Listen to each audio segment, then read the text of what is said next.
भूत प्रेत भी हनुमान जी से भयभीत रहते हैं।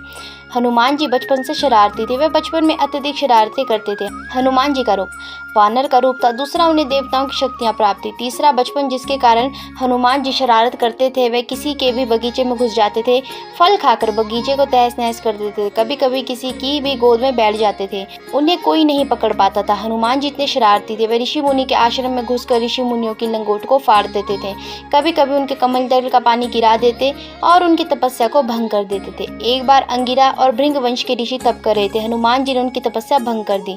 सभी ऋषियों ने श्राप दे दिया कि हनुमान शक्तियां भूल जाएंगे, लेकिन जब कोई आपको आपकी शक्तियां याद कराएगा तभी आप उसका उपयोग कर सकेंगे। हनुमान जी बचपन में ही अपने महाबली काका का मान मर्दन कर देते हैं। बाली को अपने उड़ने की तेज शक्ति पर बहुत अभिमान था, लेकिन हनुमान जी उससे भी तेज उड़कर उसका अहंकार तोड़ने का प्रयास करते हैं। लेकिन बाली का फिर भी अभिमान नहीं टूटता है, तो वह उनसे गदा युद्ध करता है और हार जाता है। तब वह हनुमान जी के पैर पकड़ लेता है। हनुमान जी ने एक बार शनिदेव के अभिमान को बचपन में ही तोड़ दिया था। बचपन में शनिदेव अपने माता पिता से रूठकर घर से भाग जाते हैं और अपनी शक्ति के बल पर लोगों को परेशान करने लगते हैं। इस तरह शनिदेव एक गाँव में इसलिए आग लगा देते हैं क्योंकि उस गाँव के लोगों ने पानी पीने को नहीं देते हैं।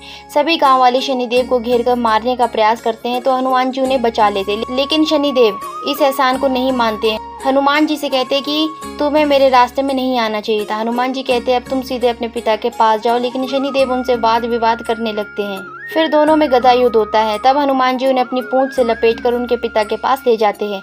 इस तरह ऐसे कई मौके आए जब हनुमान जी की शनिदेव से टक्कर हुई और उन्हें शनिदेव को सबक सिखाया।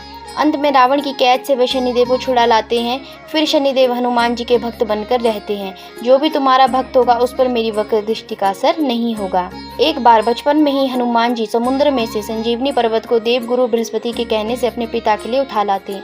ये देखकर उनकी माता बहुत ही भावुक हो जाती है। जैसा कि हम सभी ने कभी न कभी कथा में सुना ही है कि एक बार हनुमान जी महाराज ने सूर्यदेव को फल समझकर खा लिया था, परंतु क्या आप जानते हैं कि बुद्धि निदान होने के बावजूद भी श्री राम भक्त श्री हनुमान जी एक बार सूर्यदेव से शिक्षा ग्रहण करने सूर्यलोक गए थे? अगर नहीं तो आइए जानते हैं इस कथा को। बात उस समय की है जब हनुमान जी का भगवान श्री राम से साक्षात्कार नहीं हुआ था। जिज्ञासु होने के कारण अपनी युवा अवस्था में प्रवेश करते ही उन्हें शिक्षा प्राप्त करने की इच्छा हुई।